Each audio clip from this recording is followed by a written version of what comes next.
ये साइंस का applied form है। और पांचवी बात उन्होंने कही कि हम राज क्यों बदलना चाहते हैं। आजकल मुझे लगा कि हिस्ट्री का एक बहुत ही जो निरीक्षण निकाला गया कि सरकार बदलना आज़ादी होती है। इसलिए जब वो कहते हैं कि 2014 में आज़ादी मिली तो बीजेपी जनसंघ को तो उसी वक्त आज़ादी मिली, उनका लोगों की आज़ादी के साथ कोई संपर्क नहीं है। या आज भगवत कहता है कि जब हमने मंदिर बना लिया तो हमें आज़ादी मिली, वो अपनी आज़ादी की बात करते हैं, भारत के लोगों की आज़ादी की बात नहीं करते। क्योंकि इतिहास का ये पक्ष कि हमने हालातों को बदलने के लिए लड़ाई लड़ी थी। तभी भगत सिंह ने कहा था कि राज तो कोई भी करेगा, लेकिन आज अंग्रेज़ राज की सबसे बड़ा श्राप हम पे क्या है? तो उन्होंने कहा श्राप ना बराबरी है, जिसकी बात मुझे तब समझ लगी जब पिक्टी, जो फ्रांस के बहुत बड़े अर्थविज्ञानी हैं, जिन्होंने 2500 साल की ना बराबरी, आर्थिक ना बराबरी पे ही रिसर्च किया है, उनका इंस्टीट्यूशन भी है इनइक्वालिटी इन इकोनॉमिक्स पे उनका। तो उन्होंने कहा कि जो 20वें दहाके में, यानी कि 1920 के दहाके में जो ना बराबरी, आर्थिक ना बराबरी भारत में थी, वो आज 2016 में वापस आ गई है। तो इसका मतलब है कि जिन हालात के लिए आज़ादी की लड़ाई लड़ी गई थी वो फिर हमसे छिन गए हैं। और 50 साल पहले, और ये मैं समझता हूँ कि हम कहते हैं कि हिस्ट्री रिपीट्स, 100 साल पहले अकेले भगत सिंह बात नहीं कर रहे। आप इंटीग्रेटेड व्यू देखिए कि उसी वक्त 1924 में education for depressed classes Baba Saheb Ambedkar चला रहे हैं कि जब तक मेरे बच्चों को पढ़ाई नहीं मिलेगी, वो शेरनी का दूध नहीं पिएंगे, तब तक वो चला नहीं सकते। और एजुकेट और एजिटेट एंड देन ऑर्गेनाइज, ये बाबा साहेब अम्बेडकर 1924 में ही कर रहे थे। उसी वक्त रामास्वामी पैरियर, जिनका आजकल क्योंकि बनारस का ज़्यादा चर्चा है, उनका बनारस का जो एक्सपीरियंस था कि मैं आया था यहाँ पर फ्री संस्कृत पढ़ने के लिए, लेकिन क्योंकि मैं पंडित नहीं था, उन्होंने मुझे 7 दिन भूखा रखा, रोटी भी नहीं दी। तो इसलिए वापस आए और उन्होंने उस वक्त जो नारा दिया कि self respect with scientific knowledge, तो सेल्फ रिस्पेक्ट मूवमेंट भी 1924 में ही चल रही थी। 1924 में ही नारायण गुरु केरला में, मतलब जो उस वक्त दलित लोग थे, उनके लिए फाइट कर रहे थे। लंबी लड़ाई है उनकी, लेकिन उस वक्त था कि जो रास्ता है मंदिर के पास से गुजरने वाला, उनको भी वो हक नहीं दिया जा रहा, तो उसके लिए लड़ रहे थे। पंजाब में भी गुरुद्वारा रिफॉर्म हो रही थी। और बहुत इंटरेस्टिंग है कि पंजाब से आके नारायण गुरु की उस मूवमेंट के लिए लंगर लगाया गया हिस्टोरिकली। तो वो पूरा जो भारत का एक संकल्प था, वो मतलब आज से 100 साल पहले उसकी हम सेंटेनरी मना रहे हैं। और उसके 50 साल बाद ये रेडिकल स्टूडेंट मूवमेंट्स जो हैं वो आई। लेकिन आपने कभी, मैंने कभी, हम सब उसमें से आए हैं, आपने कभी अपना देखा कि आप क्यों आए? क्योंकि आप गांव से आए थे, ज़मीन की सच्चाई आपको जान के थी, और आपने पढ़ाई से अकल प्राप्त कर ली, तो उसने आपको बने होने दिया।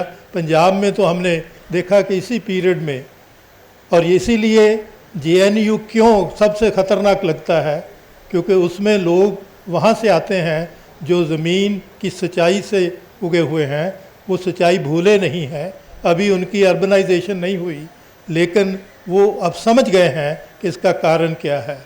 तो ये जो कारण समझने की बात है, मैंने अपने दोस्तों से बात की। हमारे पंजाब के यंगेस्ट मार्टर जो हैं, जिनको भगत सिंह भी अपने प्रेरक के तौर पर यूज़ करते थे, वो करतार सिंह सराभा हैं, जिनको विष्णु गणेश पिंगले के साथ लाहौर में 19 साल की उम्र में फांसी हुई। तो जज ये कहते हैं कि ये अमेरिका में जाके रेडिकलाइज नहीं हुआ, ये तो भारत से रेवोल्यूशनरी बन के गया था। तो जब मैंने जानना चाहा, तो वही जो भगत सिंह का है कि अगर कारण जान लेंगे तो फिर आप उसके समाधान के लिए, उसके हल के लिए लड़ेंगे। तो उसके माता पिता की डेथ जो है वो 2.5 साल में, और जब वो 9 साल के थे तो माता की डेथ हो गई। तो मैंने कहा जब उसे ये समझ लग गई, क्योंकि जो 1907 वाली किसान मूवमेंट है जिसको भगत सिंह के चाचा साजीत सिंह, लाला लाजपत राय, सूफी अम्बा प्रसाद लीड कर रहे थे, वो एक चीज़ और भी बताती थी कि जो अकाल पड़ रहे हैं और जो बीमारियां आ रही हैं ये सरकार की नीति का कारण है। तो मैंने कहा जब उस यंग बॉय को ये समझ लग गई कि मेरे माता पिता की डेथ किसी कुदरत के वजह से नहीं हुई, ये इस सरकार की नीतियों की वजह से है, तो उसमें बगावत पैदा हो गई और वो फिर उड़ीसा चले गए।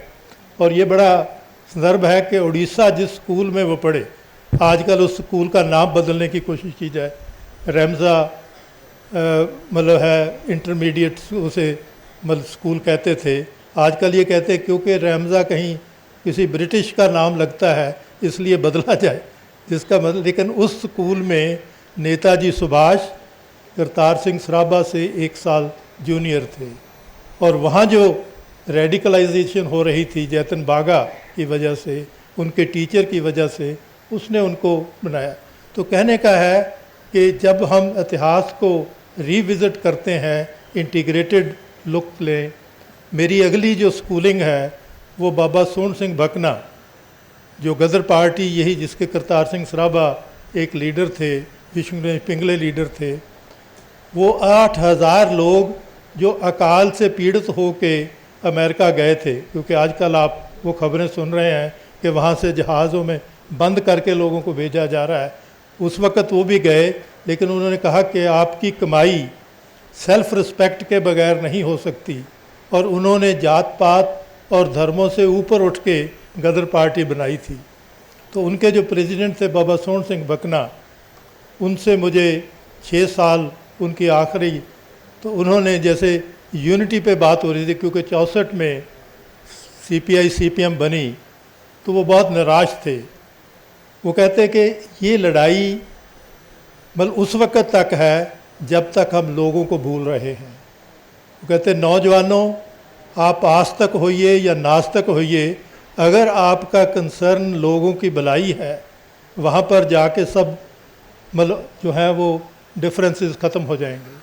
तो इसलिए आज जहाँ हमारे पास चैलेंज है कि हमारी यथार्थता कैसे बदल रही है, तो इसलिए मैं समझता हूँ कि आज हमारे उस एक्सपीरियंस से उन साथियों के जो बिछड़ गए हैं, जिनकी हमें याद जो है आज भी चलाए हुए है, क्योंकि आप सब ने पर्सनली भी और उसको किया हो, तो वो बहुत इम्पॉर्टेंट आस्पेक्ट है। तो इस पे साथ ही कि अगर आज हम यूनिटी चाहते हैं, तो इसी पे मैं कहता, पिछले दिनों पता नहीं कहाँ से मेरे हाथ में एक आया कि जब फासिज़म की बात हम समझते हैं कि जब फासिज़म का एक बॉन फायर है जो जर्मन का है, वो उसने उसमें सफ़र भी किया, लेकिन उसने एक विचार निकाला कि ये, उसने उसको थ्योरी ऑफ स्टुपिडिटी कहा कि ये जो बेवकूफ़ बनने की प्रक्रिया है, कि वो कहता है कि बेवकूफ़ अकल से नहीं होते, उनकी कोई और चीज़ें, जैसे मैंने कहा कि अगर हम अप्लाई करें, आज कितने लोग इस शेयर मार्केट में बेवकूफ़ बन रहे हैं। छोटे छोटे बच्चों को भी पकड़ा दिया कि आप लगाइए, ये 1,000 2,000 इन्वेस्ट करने वाले लोगों का रुपया जा रहा है, लेकिन वो समझ नहीं रहे। तो उसने कहा कि ये स्टुपिडिटी अकल की कमी से नहीं होती, ये अंधियारा जो आ जाता है, कमज़ोरियों से आ जाता है, उसकी वजह से होती है। तो मुझे लगा कि आज जिस युग में हम हैं, उसको अगर प्रैक्टिकली हमने देखना है, तो वो स्टुपिडिटी मतलब जो है बेवकूफ़ मूर्खता का युग है। तो तभी मेरे हाथ आया कि महाभारत में भी एक विदुर हैं, जिनको मतलब औरतों के सम्मान के साथ खड़े होने के लिए और बेशक होके वो दुर्योधन को और धृतराष्ट्र को मतलब सवाल कर सकते हैं। उन्होंने भी कहा कि 2 ही तरह के लोग होते हैं, एक अकल वाले होते हैं, उनकी कुछ डेफिनेशन है, एक मूर्ख होते हैं। तो मूर्खता हमारे जब ये पास्ट की बात करते हैं, तो इनको विदुर नीति दिखा देनी चाहिए कि मूर्ख बनने के जो बच्चा, और हमारे तो लीडर भी मूर्ख बन रहे हैं। अभी अमेरिका का ट्रैवल जो है वो आपको उसके बारे में क्लियर कर देगा। तो आज हमारा चैलेंज जो है वो ये है कि आज, और उसका मूर्खता लाने का तरीका जो है वो एजुकेशन को तब्दील करके लाया जा रहा है।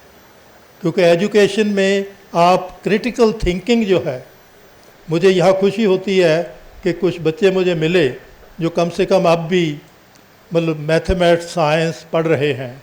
हमारे पंजाब में तो ये काम ख़त्म हो गया।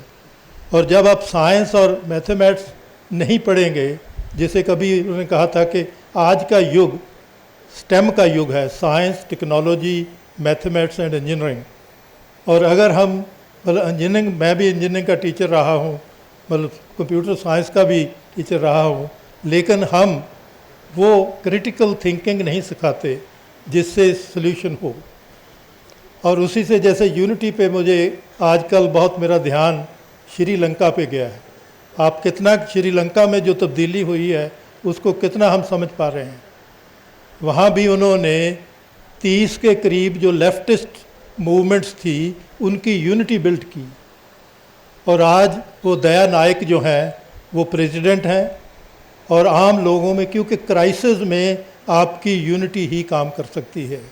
हालांकि मैं ये नहीं कहता कि लंका भारत बनेगा, लेकिन लंका से सीखा जा सकता है, लैटिन अमेरिका से सीखा जा सकता है। लूला ब्राज़ील का, उसने गांव के लोगों की peasants and rural workers party बनाई।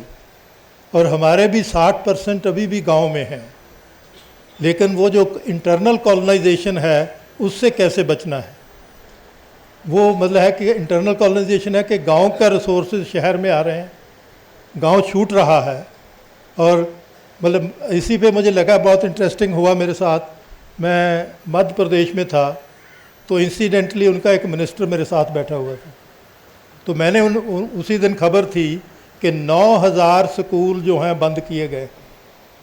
तो मैंने कहा, मिनिस्टर साहब आप नारा तो देते हैं कि लड़की बचाओ लड़की पढ़ाओ, लेकिन 9000 स्कूल बंद कर रहे हैं। और मेरी ये मतलब ऑब्जर्वेशन है कि गांव का स्कूल बंद होगा तो लड़की की एजुकेशन बंद होगी, क्योंकि उसको बाहर नहीं हम भेजेंगे। ये हमारी सभ्यता का या जो भी है उसकी प्रॉब्लम है। तो ये है कि नारे जो लगाए जा रहे हैं बिल्कुल उसके उल्ट काम हो रहा है। तो इसलिए आज जब हम याद कर रहे हैं, आप इन सभी विषयों पर करेंगे, तो मैं समझता हूँ कि ये जो हमारा स्टूडेंट मूवमेंट का, और भगत सिंह ने सिर्फ नौजवान भारत सभा नहीं बनाई, उसमें उन्होंने स्टूडेंट यूनियन भी बनाई। 900 मेंबर थे लाहौर में स्टूडेंट यूनियन। उसकी हिस्ट्री नहीं है अभी, मैं क्योंकि ढूंढ रहा था। और ये भी कि उसकी प्रेसिडेंट जो है उस एक लड़की को बनाया गया जिसका नाम मनमोहनी जुत्सी था। तो उन्होंने जो कही बात उसको उन्होंने करके भी दिखाया कि मतलब वो लीड करे, और वो पूरी फैमिली इन्वॉल्व थी उसमें। तो कहने का है कि आज जब हम उन साथियों को जिन्होंने कुर्बानियाँ दी और आज भी हमें मोटिवेट करते हैं, उनको याद करते हैं, हमारे पिछले तजर्बे को याद करते हैं, लेकिन ये कहानियाँ हम आगे कैसे बताएं ताकि वो उसको प्रैक्टिकली देख सकें।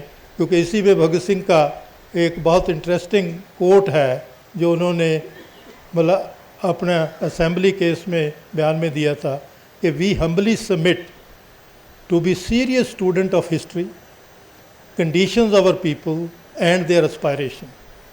कि हम बहुत तहम्मुल से बहुत ये कहना चाहते हैं कि हम इतिहास के बहुत संजीदा विद्यार्थी हैं। इतिहास पढ़ा है, लोगों के हालात पढ़े हैं और लोग क्या चाहते हैं, और ये तीनों को मिला के हम मतलब आगे कर रहे हैं। और एक जो मतलब बहुत ही उनका जो है, क्योंकि गदर पार्टी ने एक समझदारी लाए कि हमने दुनिया में देखा है कि एक सिस्टम है जिसके तहत लोगों को कॉलोनाइज़ किया जाता है, लोगों के रिसोर्स लूटे जाते हैं, और उसको कहते हैं साम्राज्यवाद। भगत सिंह ने, क्योंकि इनकलाब जिंदाबाद कहीं और लगा था, मतलब हसरत मोहानी जी ने लाया था, उधर साम्राज्य था, उन्होंने दोनों का दे बनाया। उन्होंने कहा कि मैं एक नारे पे अपनी ज़िंदगी लगा रहा हूँ, अगर ये नारा मेरे देश के लोग समझ जाएंगे तो मेरी ज़िंदगी की कीमत मिल जाएगी। और वो संपूर्ण नारा है down with imperialism, long live revolution, कि लोगों की ज़िंदगी में तभी मतलब अच्छाई आएगी अगर ये जो इम्पीरियलिस्टिक मतलब फोर्सेस है उनको पकड़ा जाएगा। उस वक़्त की बात है। अब उसका जो नया अवतार है इम्पीरियलिज्म का, वो आपका कारपोरेट है। हमारे किसानों ने बात समझ ली कि कारपोरेट हमारी ज़मीनों पे हमला करता है, साल भर लड़ते रहे। लड़ना उनका है आगे लेकिन मैं ये कहता हूँ कि एक यकीन जो हम सबको है कि जो भी लहर चलती है वो एक धरातल बना जाती है, वो व्यर्थ नहीं जाती। ये बाबा जी कहा करते थे कि जब करतार सिंह सराभा ये कहते थे कि हमारी शहादत अजाई ने जाएगी, कि ये फजूल नहीं जाएगी, तो हम अब सोचते हैं कि वो एक नई वैल्यूज़ का, जिस लहर से हम सब इकट्ठे हुए हैं, उसने भी एक नई वैल्यू सिस्टम लाया, लेकिन उसको आगे बढ़ाने के लिए चैलेंजेस हैं। तो इसलिए लहरें जो हैं उनको उसी तरह देखना और उनको एक कंटिन्यूटी में देखना, एक ऐतिहासिक पर्सपेक्टिव में देखना, मेरा ख्याल आज हमारे लिए एक है। और मैं समझता हूँ कि आप सब इकट्ठे हुए हैं। मैं देख रहा था कि एजेंडे में बहुत से विषय और वो एक्सपीरियंसेस जो हमारे पिछले हैं उनको सम अप करके हम आगे वालों को दे सकेंगे ताकि वो उसको आगे ले जा सकें, और यही हमारे लिए तय होगा। सो बहुत बहुत धन्यवाद। इनकलाब जिंदाबाद, साम्राज्यवाद मुर्दाबाद। इनकलाब जिंदाबाद, इनकलाब इनकलाब साम्राज्यवाद। ये साइंस का अप्लाइड फॉर्म है। और जब मैं और पांचवी बात उन्होंने कही कि हम राज क्यों बदलना चाहते हैं। आजकल मुझे लगा कि हिस्ट्री का एक बहुत ही जो निरीक्षण निकाला गया कि सरकार बदलना आज़ादी होती है।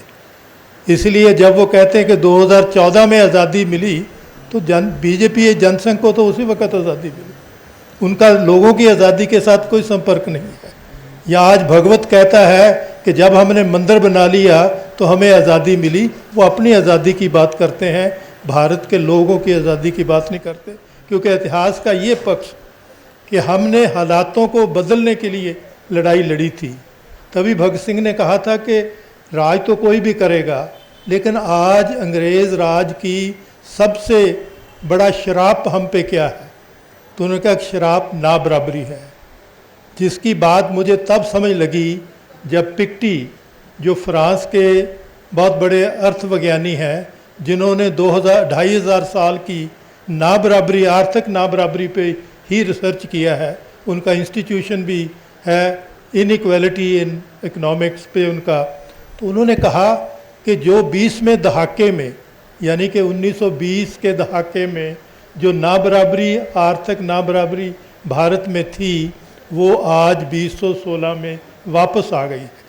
तो इसका मतलब है कि जिन हालात के लिए आज़ादी की लड़ाई लड़ी गई थी वो फिर हमसे छिन गए हैं।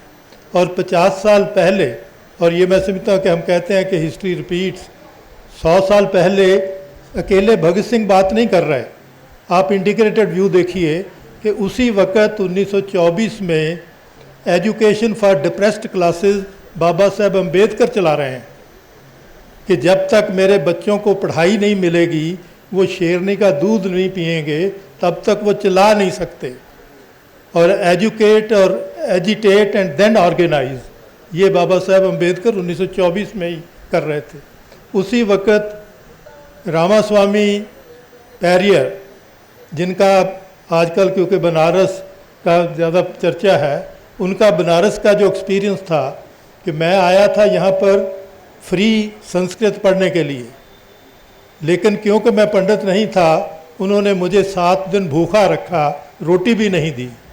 तो इसलिए वापस आए और उन्होंने उस वक़्त जो नारा दिया कि self respect with scientific knowledge, तो सेल्फ रिस्पेक्ट मूवमेंट भी 1924 में ही चल रही थी। 1924 में ही नारायण गुरु केरला में जो उस वक़्त दलित लोग थे उनके लिए फाइट कर रहे थे। लंबी लड़ाई है उनकी, लेकिन उस वक़्त था कि जो रास्ता है मंदिर के पास से गुज़रने वाला, उनको भी वो हक नहीं दिया जा रहा, तो उसके लिए लड़ रहे थे। पंजाब में भी गुरुद्वारा रिफॉर्म हो रही थी। और बहुत इंटरेस्टिंग है कि पंजाब से आके नारायण गुरु की उस मूवमेंट के लिए लंगर लगाया गया हिस्टोरिकली। तो वो पूरा जो भारत का एक संकल्प था, वो मतलब आज से 100 साल पहले उसकी हम सेंटेनरी मना रहे हैं। और उसके 50 साल बाद ये रेडिकल स्टूडेंट मूवमेंट्स जो हैं वो आई। लेकिन आपने कभी, मैंने कभी, हम सब उसमें से आए हैं, आपने कभी अपना देखा कि आप क्यों आए? क्योंकि आप गांव से आए थे, ज़मीन की सच्चाई आपको जान के थी और आपने पढ़ाई से अकल प्राप्त कर ली, तो उसने आपको बने होने दिया। पंजाब में तो हमने देखा कि इसी पीरियड में, और इसीलिए JNU क्यों सबसे ख़तरनाक लगता है, क्योंकि उसमें लोग वहाँ से आते हैं जो ज़मीन की सच्चाई से उगे हुए हैं, वो सच्चाई भूले नहीं हैं। अभी उनकी अर्बनाइजेशन नहीं हुई, लेकिन वो अब समझ गए हैं कि इसका कारण क्या है। तो ये जो कारण समझने की बात है, मैंने अपने दोस्तों से बात की। हमारे पंजाब के यंगेस्ट मार्टर जो हैं, जिनको भगत सिंह भी अपने प्रेरक के तौर पर यूज़ करते थे, वो करतार सिंह सराभा हैं, जिनको विष्णु गणेश पिंगले के साथ लाहौर में 19 साल की उम्र में फांसी हुई। तो जज ये कहते हैं कि ये अमेरिका में जाके रेडिकलाइज नहीं हुआ, ये तो भारत से रेवोल्यूशनरी बन के गया था। तो जब मैंने जानना चाहा, तो वही जो भगत सिंह का है कि अगर कारण जान लेंगे तो फिर आप उसके समाधान के लिए, उसके हल के लिए लड़ेंगे। तो उसके माता पिता की डेथ जो है वो 2.5 साल में, और जब वो 9 साल के थे तो माता की डेथ हो गई।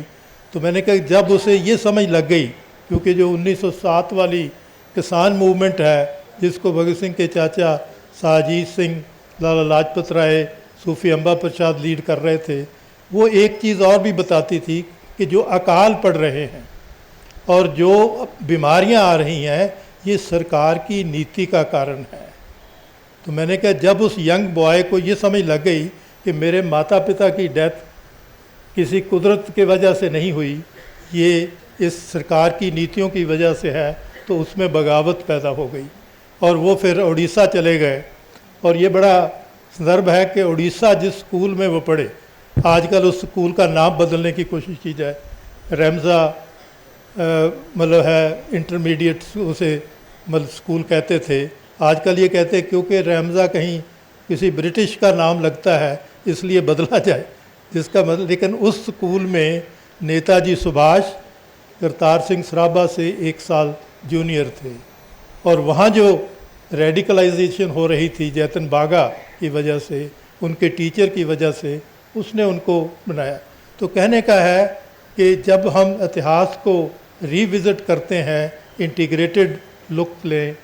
मेरी अगली जो स्कूलिंग है वो बाबा सोहन सिंह भकना, जो गदर पार्टी, यही जिसके करतार सिंह सराभा एक लीडर थे, विष्णु गणेश पिंगले लीडर थे, वो 8000 लोग जो अकाल से पीड़ित होके अमेरिका गए थे, क्योंकि आजकल आप वो खबरें सुन रहे हैं कि वहाँ से जहाज़ों में बंद करके लोगों को भेजा जा रहा है। उस वक़्त वो भी गए, लेकिन उन्होंने कहा कि आपकी कमाई सेल्फ रिस्पेक्ट के बगैर नहीं हो सकती, और उन्होंने जात पात और धर्मों से ऊपर उठ के गदर पार्टी बनाई थी।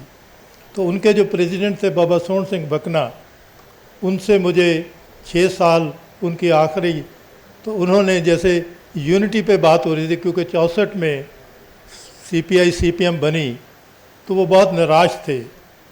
वो कहते कि ये लड़ाई मतलब उस वक़्त तक है जब तक हम लोगों को भूल रहे हैं।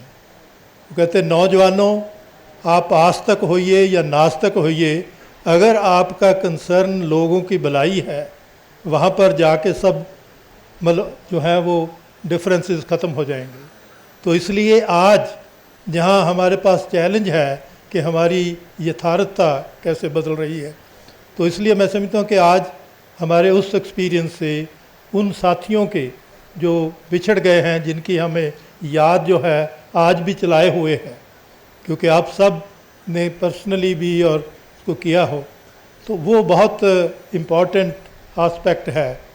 तो इस पे साथ ही कि अगर आज हम यूनिटी चाहते हैं, तो इसी पे मैं कहता पिछले दिनों पता नहीं कहाँ से मेरे हाथ में एक आया कि जब फासिज्म की बात हम समझते हैं कि जब फासिज्म का एक बॉन फायर है जो जर्मन का है, वो उसने उसमें सफ़र भी किया, लेकिन उसने एक विचार निकाला कि ये, उसने उसको थ्योरी ऑफ स्टुपिडिटी कहा कि ये जो बेवकूफ़ बनने की प्रक्रिया है कि वो कहता है कि बेवकूफ़ अकल से नहीं होते, उनकी कोई और चीज़ें, जैसे मैंने कहा कि अगर हम अप्लाई करें, आज कितने लोग इस शेयर मार्केट में बेवकूफ़ बन रहे हैं। छोटे छोटे बच्चों को भी पकड़ा दिया है कि आप लगाइए, ये हज़ार 2000 इन्वेस्ट करने वाले लोगों का रुपया जा रहा है, लेकिन वो समझ नहीं रहे। तो उसने कहा कि ये स्टुपिडिटी अकल की कमी से नहीं होती, ये अंधियारा जो आ जाता है, कमज़ोरियों से आ जाता है, उसकी वजह से होती है। तो मुझे लगा कि आज जिस युग में हम हैं उसको अगर प्रैक्टिकली हमने देखना है तो वो स्टुपिडी मतलब जो है बेवकूफ़ मूर्खता का युग है। तो तभी मेरे हाथ आया कि महाभारत में भी एक विदुर हैं जिनको मतलब औरतों के सम्मान के साथ खड़े होने के लिए और बेशक होके वो दुर्योधन को और धृतराष्ट्र को मतलब सवाल कर सकते हैं। उन्होंने भी कहा कि दो ही तरह के लोग होते हैं, एक अकल वाले होते हैं, उनकी कुछ डेफिनेशन है, एक मूर्ख होते हैं। तो मूर्खता हमारे जब ये पास्ट की बात करते हैं तो इनको विदुर नीति दिखा देनी चाहिए कि मूर्ख बनने के जो बच्चा, और हमारे तो लीडर भी मूर्ख बन रहे हैं। अभी अमेरिका का ट्रैवल जो है वो आपको उसके बारे में क्लियर कर देगा। तो आज हमारा चैलेंज जो है वो ये है कि आज, और उसका मूर्खता लाने का तरीका जो है वो एजुकेशन को तब्दील करके लाया जा रहा है, क्योंकि एजुकेशन में आप क्रिटिकल थिंकिंग जो है, मुझे यहाँ खुशी होती है कि कुछ बच्चे मुझे मिले जो कम से कम अब भी मतलब मैथमेटिक्स साइंस पढ़ रहे हैं। हमारे पंजाब में तो ये काम ख़त्म हो गया। और जब आप साइंस और मैथमेटिक्स नहीं पढ़ेंगे, जैसे कभी उन्होंने कहा था कि आज का युग स्टेम का युग है, science, technology, mathematics and engineering. और अगर हम मतलब इंजीनियरिंग, मैं भी इंजीनियरिंग का टीचर रहा हूँ, मतलब कंप्यूटर साइंस का भी टीचर रहा हूँ, लेकिन हम वो क्रिटिकल थिंकिंग नहीं सिखाते जिससे सल्यूशन हो। और उसी से जैसे यूनिटी पे मुझे आजकल बहुत मेरा ध्यान श्रीलंका पे गया है। आप कितना श्रीलंका में जो तब्दीली हुई है उसको कितना हम समझ पा रहे हैं। वहाँ भी उन्होंने 30 के करीब जो लेफ्टिस्ट मूवमेंट्स थी उनकी यूनिटी बिल्ड की, और आज वो दया नायक जो हैं वो प्रेसिडेंट हैं। और आम लोगों में, क्योंकि क्राइसिस में आपकी यूनिटी ही काम कर सकती है।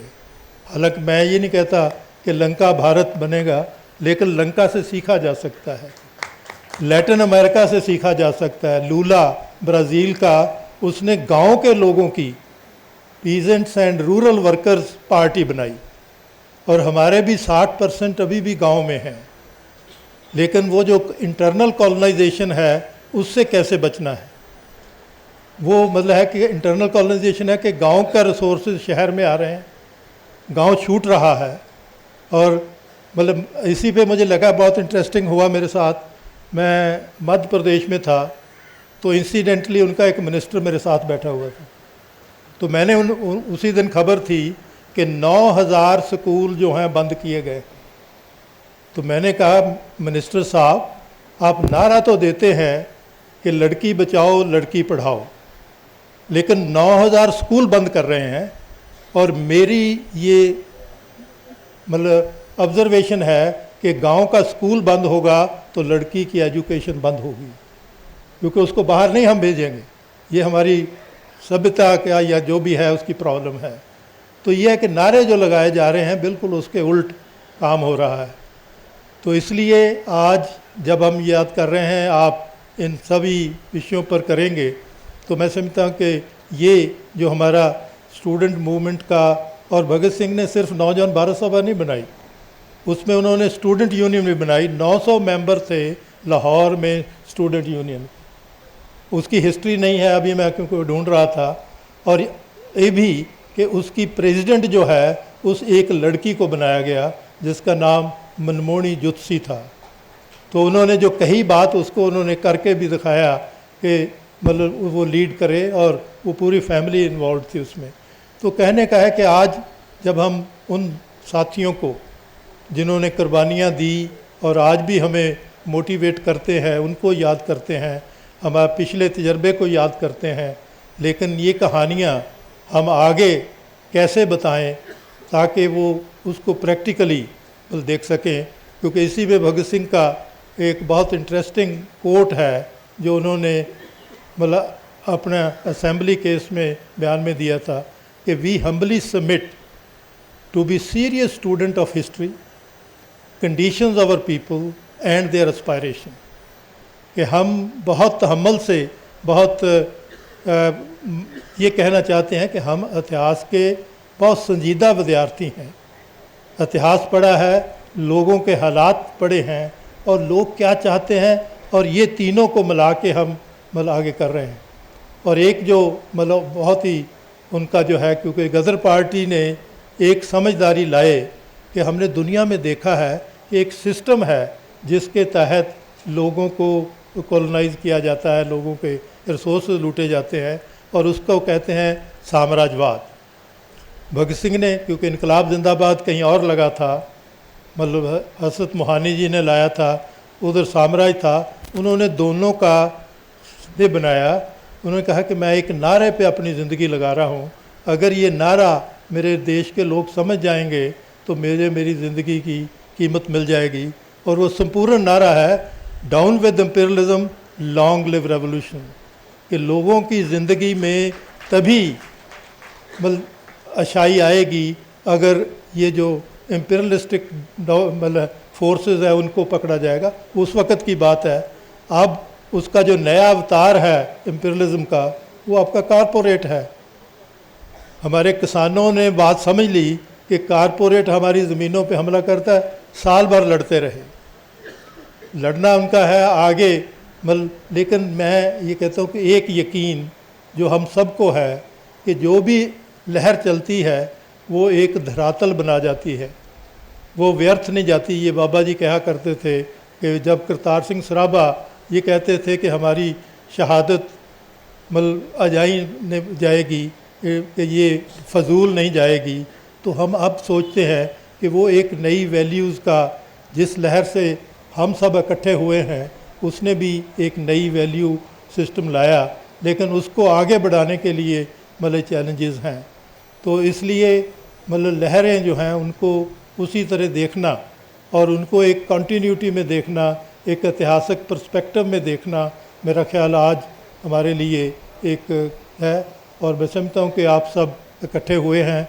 मैं देख रहा था कि एजेंडे में बहुत से विषय और वो एक्सपीरियंसेस जो हमारे पिछले हैं उनको सम अप करके हम आगे वालों को दे सकेंगे ताकि वो उसको आगे ले जा सकें, और यही हमारे लिए तय होगा। सो बहुत बहुत धन्यवाद। इनकलाब जिंदाबाद, साम्राज्यवाद मुर्दाबाद।